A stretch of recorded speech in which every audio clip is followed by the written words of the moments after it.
You know what time it is. You know what time it is. How firm my friendship.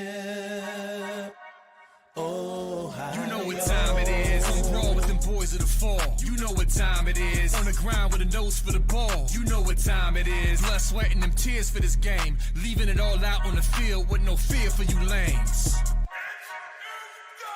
Yeah, you know what time it is. Come brawl with them boys of the fall. Covered in gray and scarlet, massive, stiff arms to your jaw. We breaking it. We sick of seeing you clowns with the crown. We taking it.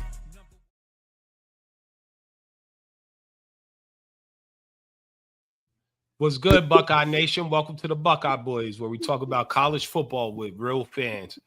I'm Melo, that's Mecah in the middle, and that's TG on the far right. How you guys doing today? Good. Doing good. Glad to be back on. Yes, same here. Today we got a banger of a show. We're going to talk about the impact of high school transfers and how it impacts college recruitment. I know we were supposed to discuss this the last episode, but we kind of ran out of time. I had some stuff that I had to handle. So here we are today to discuss it. And we're also going to talk about tight end recruit. And at the end of this video, we would have completed our recruitment videos for the offense, and you can look forward to next week as we begin defense recruitment. So Mecah, let's get us started here with the high school transfer and the impact on college recruitment. What are your thoughts?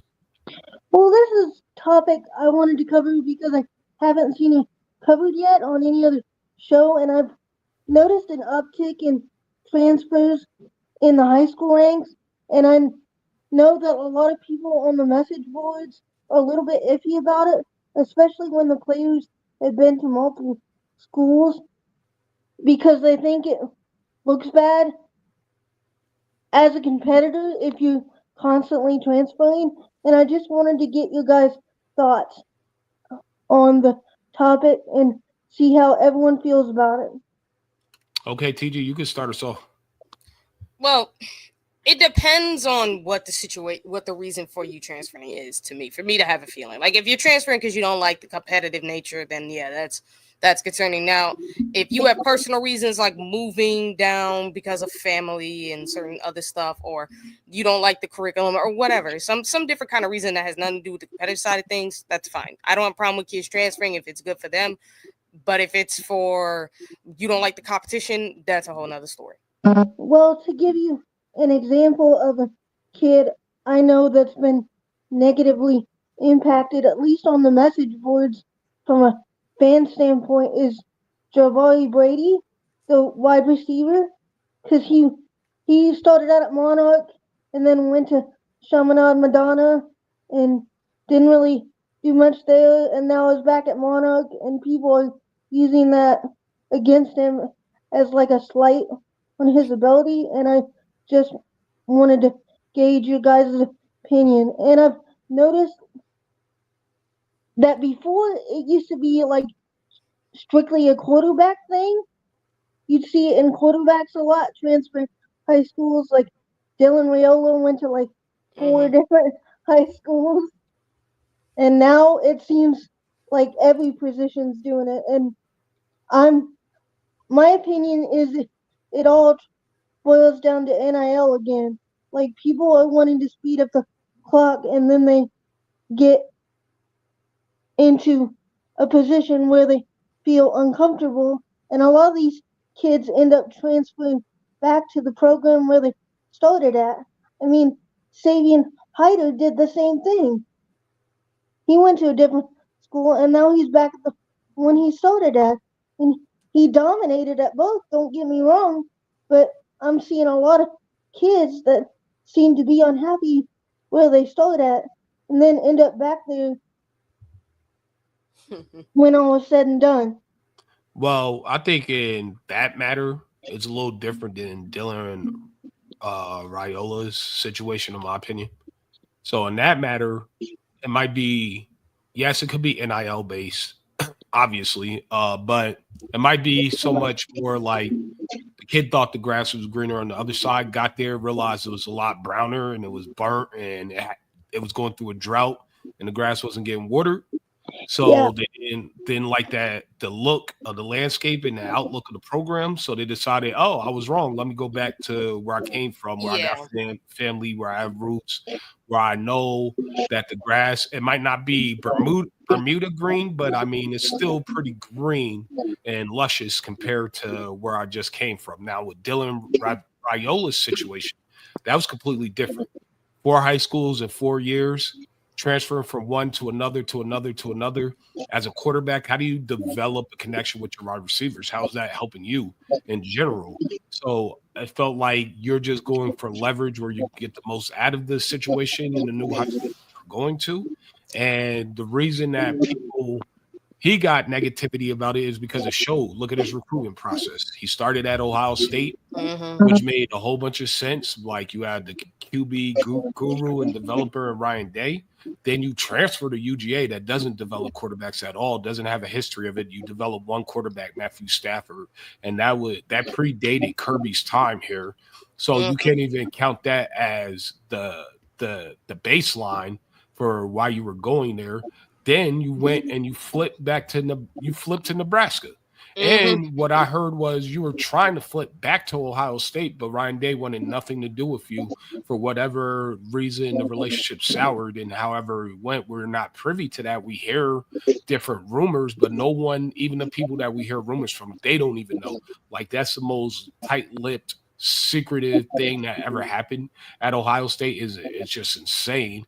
So with that, it's like, all right, well, this kid keeps flipping high schools, which means he's not going to be loyal to any college that he goes to. And as soon as he hits a rough patch or he has to work or grind or put it all on the line, he's going to just hightail it out and take the easy route. So I think that's why a lot of these kids are getting killed, mainly Dylan Raiola. Now, the other two, they transferred back to their original school, so I think it's slightly different. Yeah. And I've noticed it for Jaden O'Neal, too. He's been to 3 different schools. Now he's in Oklahoma, but he was in 2 different high school programs in California, too. And a lot of people are questioning his competitiveness, and I don't think it's always fair. I don't like it when they do that to some of these kids because we don't always know the circumstances. Yeah. And like I said, and like you said, a lot of these kids end up where they started at the beginning. That shouldn't be held against them. TG, what's your thoughts? Yeah, but like I said before, it's all circumstantial to why these kids transfer, so it shouldn't be. So I don't think they should get judged depending, because some of these, like you said, Melo, they go back to the schools. And with Dylan Raiola, yeah, I think that's probably why Ryan Day wanted nothing to do with him, to be honest, because it was like, okay, as soon as you get a rough patch, you're gonna leave, and Ryan Day don't want nobody like that in his world. But I also think there's something to be said for guys like Tavian St. Clair who stick at a lower competition school and build them up into a program that, you know, scouts are looking at that program now. He stuck around with his buddies. He built something there. And I think it's going to last for a really long time at Bellefontaine. Yeah, I love that. I love kids like that. I'm not going to lie. I like them better.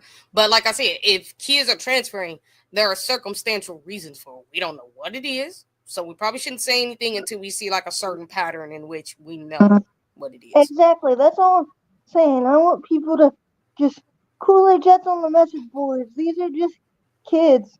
We don't know their circumstances. Yeah, I think people are just judging everyone off that Dylan Raiola situation. Yeah, that's where it started. And I mean, yeah, Ryan Day made the right choice because it's not you're not getting on the field as a freshman, a true freshman at Ohio State. You're just not as a quarterback unless you're some like ridiculous savant. And they say Julian Sayin is a savant. Lost his black stripe faster than any quarterback in the history of the program. This Urban Meyer brought that tradition here. So that should tell you how good of a quarterback he is, and he couldn't get on the field last year. So, yeah. Thank you, Saving Claus. What's that? I said, thank you, Saving Claus. Yeah. Yeah, thank you for retiring. Because the program that benefited the most, Ohio State. Oh, yeah, absolutely. Absolutely. And Yeah, and when you think about it too, with Ryan Day saying he studied Nick Saban's run and he's learning a lot from it, like I like that. How do you guys feel about him doing that? Just for starters, because I I love that. think it's great, and I think that's a major step into building this thing into a major dynasty.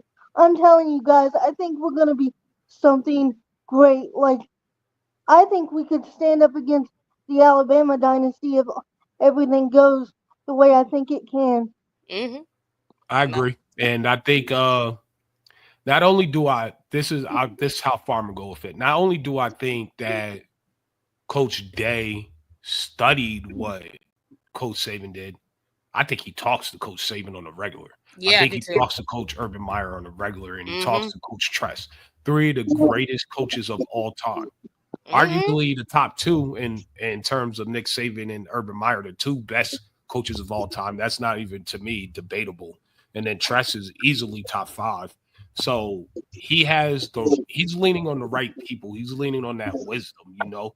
It's like when was it Aristotle that went to Egypt and studied? No, it was Socrates. Went to Egypt and studied, and they came back to Greece, and they all talked together and shared notes, and that's how you got the great philosophers of those days.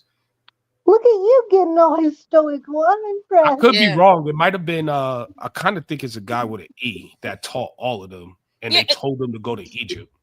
Yeah, that's great, honestly. Oh, and think So about it like, too with Ryan yeah, Day talking to Nick Saban. I mean, one of the things that people don't know, even though I keep repeating it, is Nick Saban coached here years ago with Tress and Urban and Pete yeah, Carroll. So obviously, I know in some form or fashion, Ryan Day's talking, and with Chip Kelly being at with Pete Carroll up in the Raiders, you don't think in some form or fashion he'll talk to Pete Carroll? Like he's gonna try to lean on some of the best coaches there ever been, and all four of those guys came from Ohio State, which is awesome if he's doing that. yeah. I refer to Ryan Day as like a man eater. He's got a taste of human flesh and he wants more. Well, he's got a taste of a natty now, and he, you can tell he wants more. Mm-hmm. Oh, and by the way, when we get a chance with me, Sean, we're gonna do our show, and or by the time we do our show, it'll be you're pretty much here. But I want to do a show with you guys talking about the Maze Madman, whose show I just got done watching because the whole thing, because I basically, when I heard his feelings about saying how Michigan isn't a blue blood, apparently now he made it saying Michigan is the blue blood program in all of history, something like that. And I said, okay, I'm finna roast this jack. And Yeah, I'm like, all of us got to come on and do something. Like you, me, Devin, Mika, and Sean, all of us, we got to talk about it because that I'm is in. ridiculous. I'm in. that's funny. I was watching that. I was like, oh, shout out to TG. That's what I put in the chat. Yeah, I'm pretty sure you did because, like I said, I know y'all Michigan fans got your feelings hurt, but tell me what I'm saying is wrong because, again, you haven't done anything in 80 years. 80 years compared to Ohio State. In 80 years, Ohio State's done more. You guys hadn't done more than Nebraska in 80 years. And they're not really looked at as an elite blue blood program anymore. And they've done more than you, even in the 2000s. Same with Texas. And they're the most disappointing one of the bunch.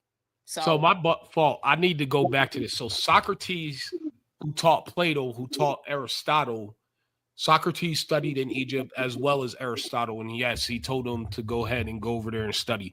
But like the reason I brought that up is that when you take a great person or a great centerpiece and they do something and then they tell their peers to do something or their pupils to do something, it's the same thing as Nick Saban and Urban Meyer and Jim Tressel teaching young Ryan Day how to be a better head coach and giving him the blueprint and the formula to follow. That's why I personally believe when it's all said and done, if Day stays here long enough, he will be considered the GOAT. I think he will surpass Saban at some point in terms of championship. Obviously, he has to stay here for a while. We'll see if he mhm. reaches that point, but I do personally feel like he's better coached than Kirby already because he Yeah. knows how to transition and pick the right coaches to go ahead and be a part of his staff. Yeah. But And to get back on the topic, I'm sorry we went off on the tangent, but we had to get that off the chest. Oh, by the way, one more thing. Between with Jarrett Curtis, which school do you think he'd be better off at, Oregon or Georgia? I'm hoping he goes to UGA, but personally, he's better off at Oregon. Oregon I agree. develops quarterbacks better than UGA. It's just a fact. Fair enough. So, Mecah, with that being said, let's get back on the topic and stick to the task. My fault for us getting sidetracked. Let's get to tight end recruit. So, who's first up in the shoot for tight end recruit for 2026? A guy that I know me and Dev both love,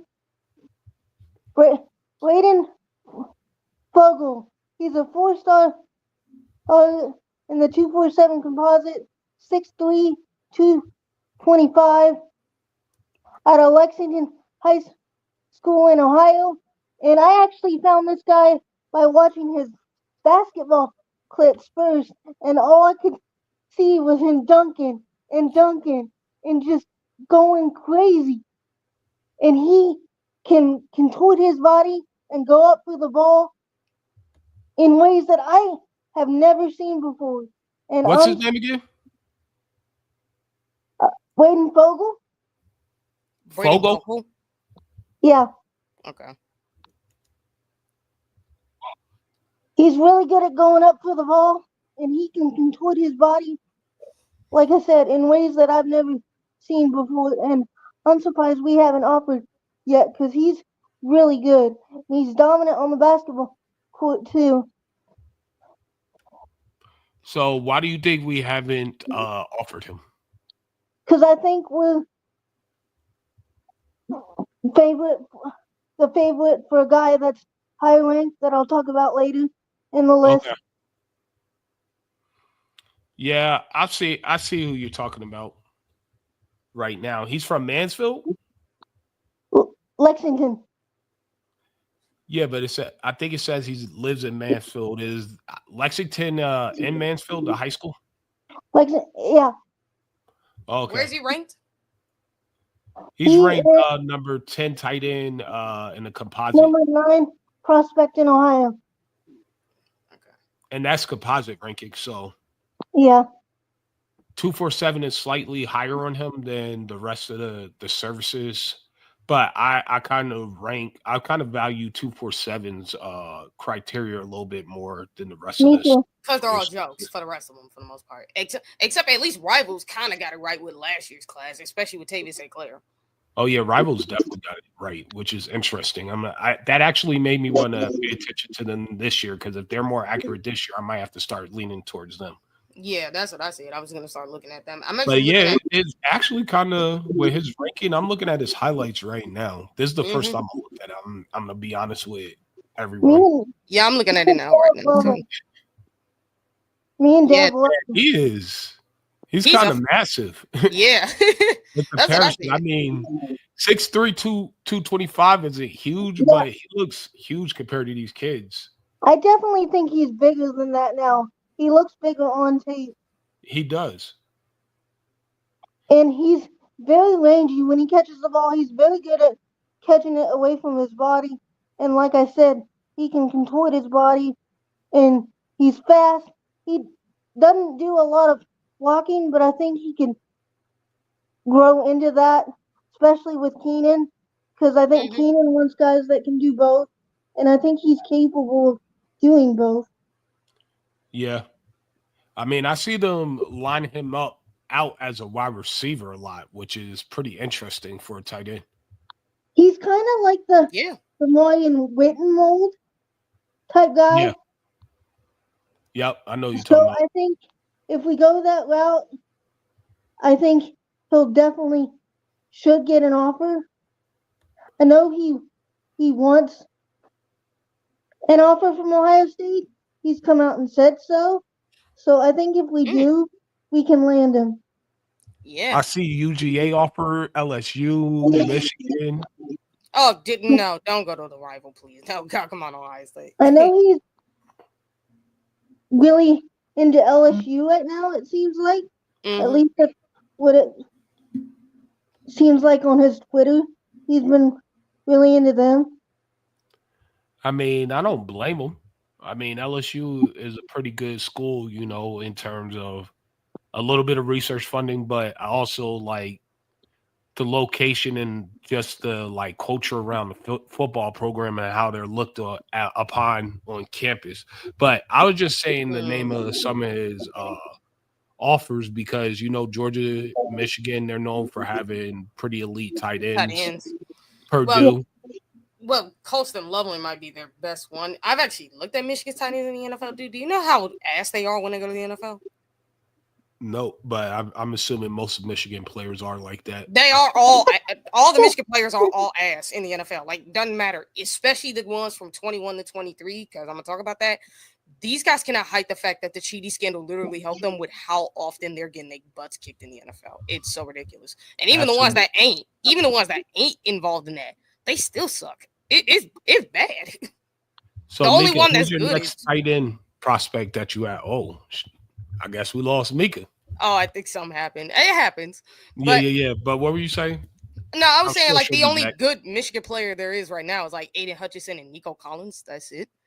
And that's because, well, for Nico Collins, you got CJ, and for Adrian, at least you wound it up with Detroit. But he just got injured. Let's see how he returns off this injury. Yeah, let's see. But when it comes to the tight ends, I actually have seen a tight end that I don't know if Ohio State's very interested in him, but he's the kid that reclassified from. Welcome back, Mecah. Class. Sorry about that. I don't know what happened. It's all good. So who do you want to talk about next? The next guy on my list, I got Brock Harris. He's your prototypical size tight end. He's 6'6", 238. He's number 56 nationally by 247, number 5 tight end, and the number 1 player in the state of Utah. He's great at catching the ball, and he's a nasty blocker, all-around tight end. He's got great feet, but the only thing about him is I think he stays in Utah and goes to like BYU or Utah or stays out west. But if we can get him on campus, I'd be happy because, like I said, he's an all-around tight end and a very nasty blocker. I like his size. I'm not going to lie to you. His size is like kind of the type of size you would want in a tight end, especially at 6'6", 38. You could easily pack another 20 pounds, maybe 30, So, like, that's a huge tight end. And if you could maintain his speed relative to where it's at or even increase it a little bit, then that becomes someone that's dangerous. And he's got a nasty step on him, too, when people try to tackle him. He can shake people off and go. Mm-hmm. So whose step arm's nastier, his or Q's? Q's. Oh, okay. I figured you were going to say that. Who else? Who's next, Meek? Kendra Harrison. He's a 5-star in the 247 composite ranking, 6'7", 243, prototypical size tight end out of Weedsville High School in North Carolina, ranked the number 2 tight end right now, and he is everything I'm hoping Jelani turns into, although I think Jelani could be possibly a little more athletic if I want to throw shine Jelani's way. But he is great. He also plays defense. He's very, very physical. Got some hops for his size. He can get up and snag the ball right out of the air wherever it is. He's dominant on both sides of the ball.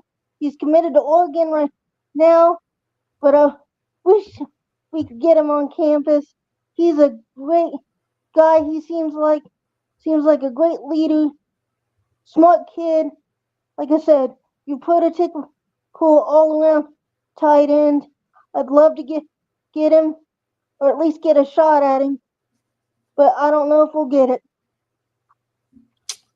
I don't know. When you go to Oregon, you kind of clearly almost for the money at that point to me. Yeah, he already committed to Oregon. That's the problem.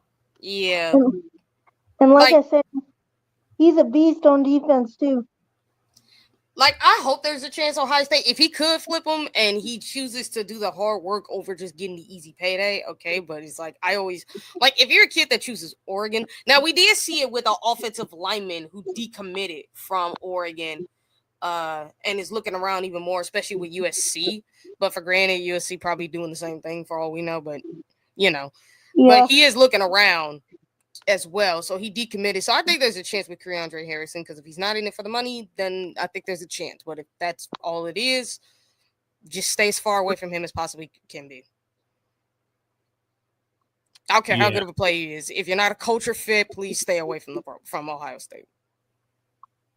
I think he's a good fit. I just think it's going to be heck trying to get him away from Oregon. I don't think it would be if Ohio State can even push, because again, with the NIL stuff, they can easily just tell this kid, listen, you put the work on the field, you'll make more money than anything Oregon's offering you, because the businesses will give you NIL money. Like, you don't worry about just getting it from the collective. Columbus is the fastest growing city with all this real estate. You get this money if you put it on the field. And we actually have a reputation for developing tight ends and putting them in the NFL.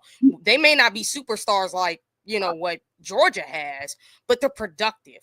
And these are guys who, if they get in the right situation, like with Jeremy Rucker, I think with Justin Fields being there, he'll unlock Jeremy Rucker to get him the ball a lot. So I think Ohio State can do that. Piggyback off that, I think if Jelani Thurman has a big year, that makes us more attractive to Harrison too. Yeah, that's what I'm also thinking. I think their games are very similar, although I think Jelani may be a little bit more athletic. Yeah, he's more athletic in my opinion, but Keandre got athleticism too. He's just that Jelani's a freak. He just needs to. The thing is with Jelani, he just needs to lock in. Developing the physicality with him is not the problem. It's just the mental. And from what Melo has said is that Jelani has been locking in and focusing. So if that's what he's been doing, watch out for him, because he can be a nightmare for every defense. Him and Max Clare, because I think our tight ends this year are going to have a big role in the offense. I think so too. I think Keenan Bailey's pushing for it too, and him and Hartline are really close. I think we see a lot more of the tight ends working in. Yeah, I honestly think that with Chip Kelly being here, he's basically shown how you should be using the tight ends, getting them more involved, how to spread the ball around to the wide receivers. Even though he never had these type of wide receivers during his coaching career, he pretty much does know how to get them the ball while also getting the tight ends involved. So I think that with what they want to do with the offense is be more versatile, getting more people involved. So I think if they do that, it'll be great. Yeah, I think so too. Mm-hmm. So continue talking. Who's your next one? I'm trying to actually pull something up. I'm trying something new that I haven't done yet, ever. So just bear with me if you guys can continue. The next guy on my list, I got Corbin Fordham, our commit.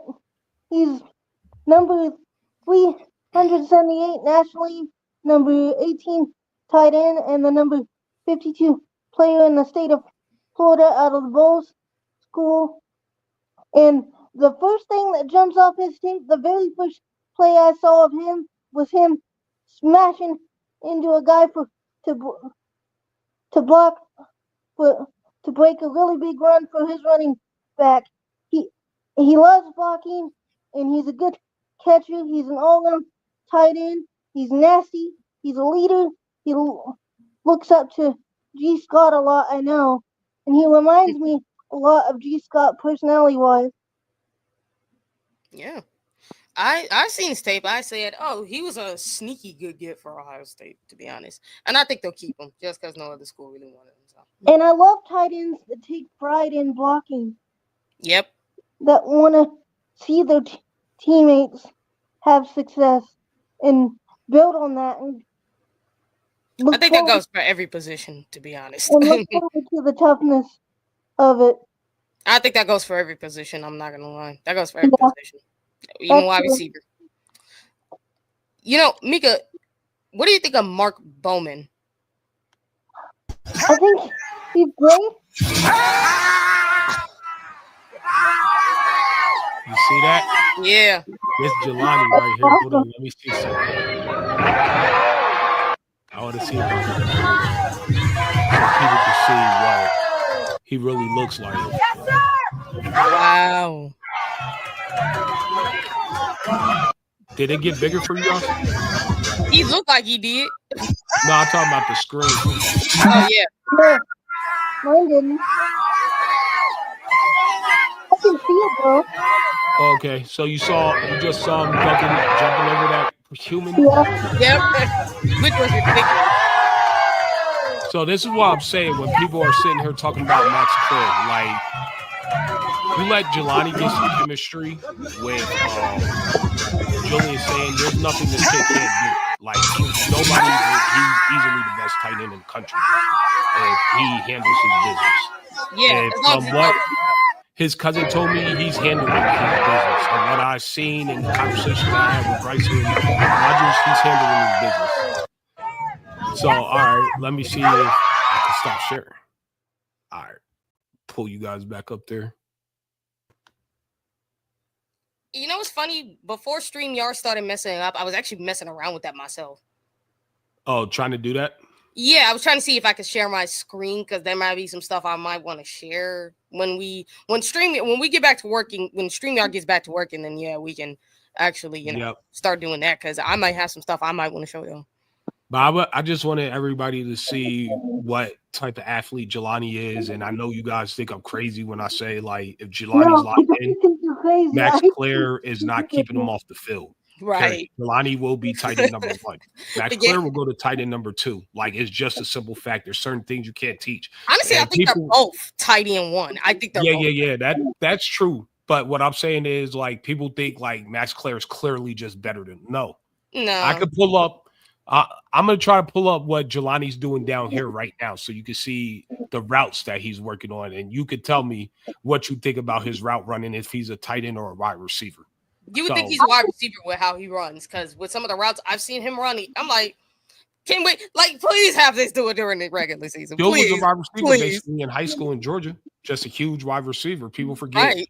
Odell Thurman is his dad. His mom played in WNBA in the Hall of Fame. Dad's borderline Hall of Fame, if not Hall of Fame. Like genetics matter. Like certain people's baseline is just lower. That's just what it is. Like Marvin. Or Oregon or any other tight end in America. Pretty much, I'm talking to all the tight ends. Like Jelani's just taking longer to reach his ceiling and where it's going. But his floor is way higher than everybody else's because genetically he's just more gifted. Yeah, that just happens. It's like it's like Marvin. It's like Marvin and his little brother Jet, because you know his little brother Jet want to be a Buckeye. Now I'm about to go. Can you guys continue talking about the tight ends? Just keep going on talking about the other ones that you got listed. I'm about to look up his route running that he was doing tonight. I mean, down here yesterday. Yeah, Mecah, I was asking you about Mark Bowman. What you think of him? I think he's a great prospect, but I think he stays south. I really do. Really? Because it says he's in modern day. Yeah, but isn't he favoring Georgia right now? Who is it? Mark Bowman, the 2020. Oh, he's out of modern day, but like I know Georgia feels very highly about getting him. So okay. He's favoring Georgia heavy. Yeah, I didn't know he was down south. I didn't even know he lived down there. I just seen the thing saying he lives in Santa Ana, California. So like I did not know that. He's in Santa Ana. That's where he's from. But like a lot of people think he reclassed so that way he'd go to Georgia. Oh wow. Yeah, that's what I meant. He's favoring Georgia heavy right now. Oh, okay, that's fine. Because I'm not gonna lie, I have seen. I'm gonna say he's a really good tight end, but I knew Georgia was in on him, but I never knew he lived down south. So it's good. And the next guy on my list is the guy that I think is keeping us from offering Fogel because they're very similar prospects, but I think we are a little bit higher on Max Sutton. He's a 6'5", 225 tight end out of Dunlap High School in Illinois. He's a 4-star in the composite ranking, and he is a tremendous athlete. They use him at everything. He plays a little quarterback, little running back, little wide receiver, little tight end.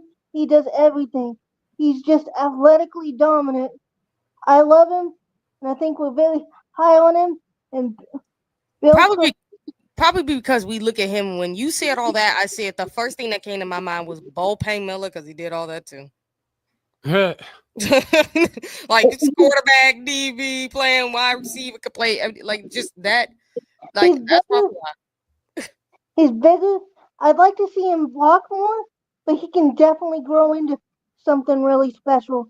And the dean has us favored to land him too, which is he's the guy I think is going to keep us from offering Fogel. If we don't offer Fogel, I think it'll be because we feel really good about Max Sutton.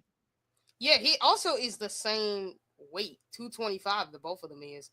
He could definitely put on some more pounds, and I do think he could get better at blocking. It's just again, you got to learn, you know. Yeah, he is tremendously athletic. They use him everywhere. He's just an offensive weapon. Bullpen Miller. Yeah. I really, really like him. Bullpen Miller of tight ends. That's funny. And I think if we get a guy who's can block and he'll be more of a wide receiver threat, I think it'll work out great. Not that I don't want guys that can do both. I want them all to be able to do both, but you know what I mean? Yeah. I like the teamwork of having one guy that, sort of like a Luke Farrell situation. He was more of the blocking guy. Yeah, think about it like this too, because when you think about the tight ends, like think about having either Brady Fogel or Max Sutter. There's a potential we could have both if we don't get Keandre and Brock. But you have either one of those two with Brock and Keandre. Imagine how ridiculous that tight end room looks. Like that's a complete 180.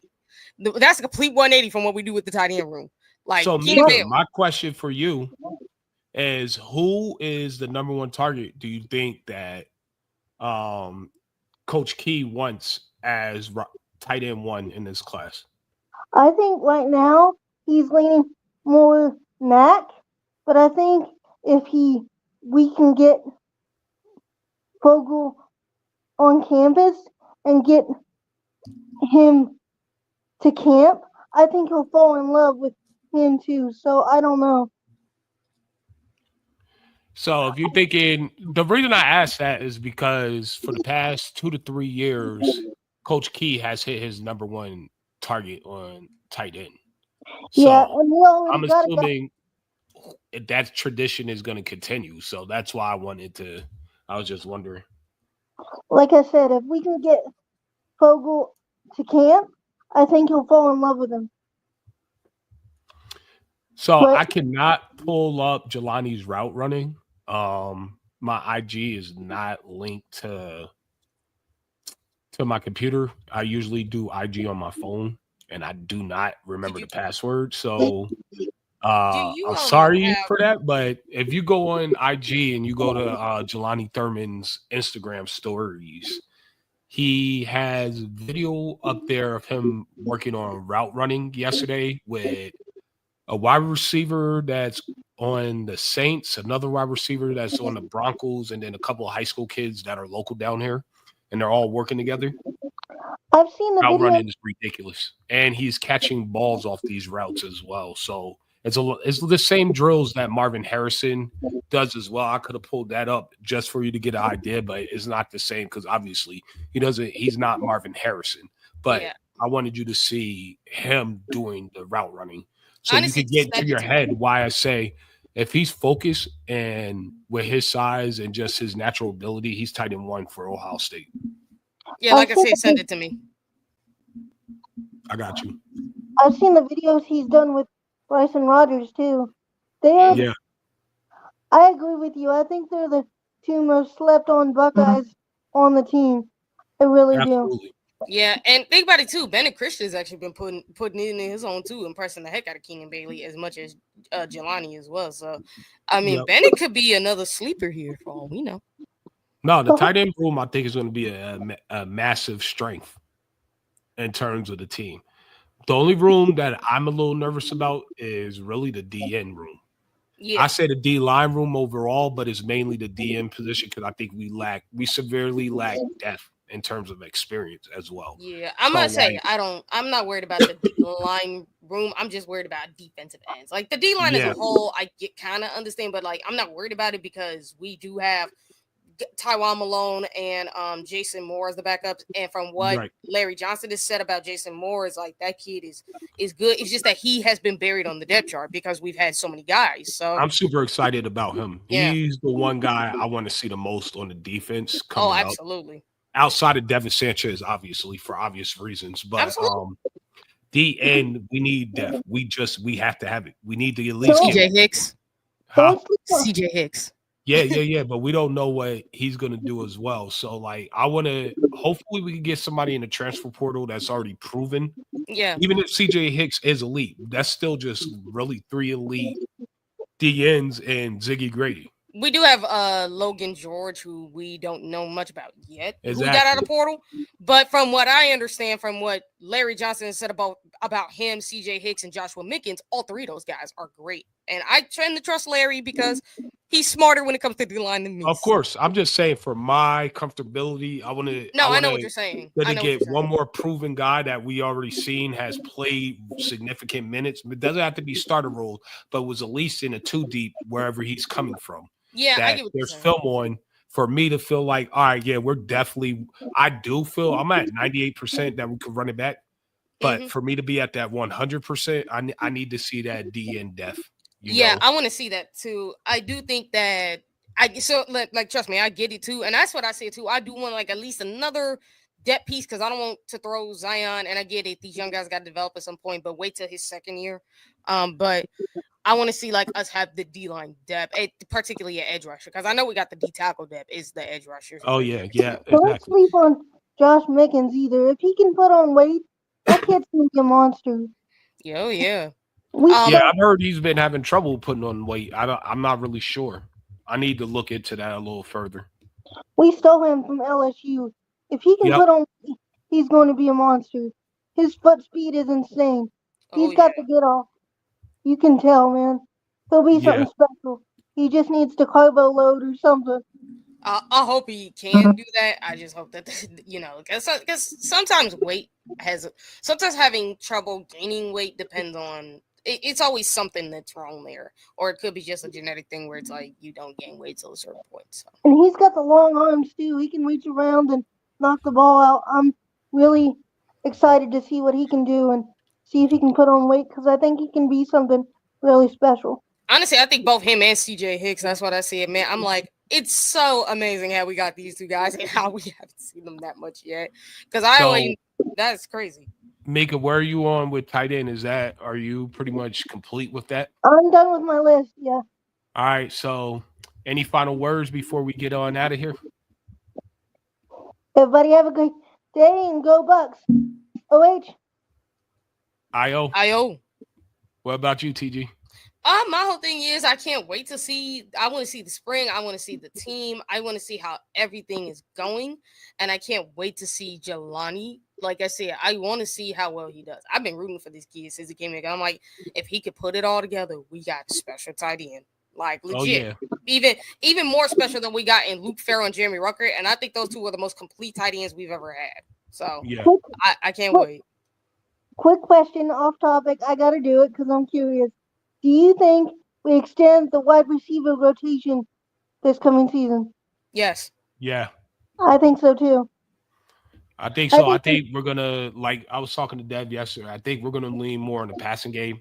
I know they like to do 50-50. I think it's going to be more like 55-45 or 60-40 us passing just because of what we're losing on in the backfield. And I know James People is going to be significant, and we have a lot of elite young backs.